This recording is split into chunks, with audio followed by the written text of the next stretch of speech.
Your Nissan Pathfinder key fob typically uses a CR2032 3-volt lithium coin cell battery. When it's time to replace it, usually every 1 to 3 years or sooner in cold weather, you'll need a small flathead screwdriver or plastic pry tool and a new CR032 battery. First, locate the seam on your key fob, usually on the back or side. Insert the screwdriver or pry tool into the seam and gently pry the two halves apart. Be careful not to scratch the plastic. Once open, remove the old battery, noting which side is facing up, which is the positive side. Insert the new battery with the positive side up. Finally, align the two halves of the fob and snap them back together securely. Test the fob by pressing the buttons near your vehicle to ensure it's working. Working on a non-conductive surface will prevent static discharge that can damage the fob's electronics.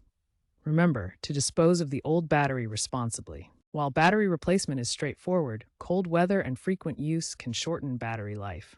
Consider switching to a rechargeable CR2032 battery for increased longevity and reduced environmental impact. These are becoming increasingly popular. Newer Pathfinder models may feature intelligent keys with keyless entry, making battery health even more critical.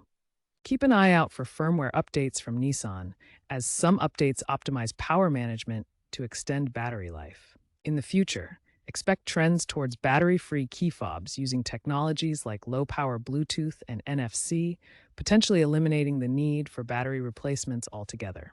Sustainability will also drive innovations like recyclable batteries and integration with smartphone apps for enhanced control and battery monitoring.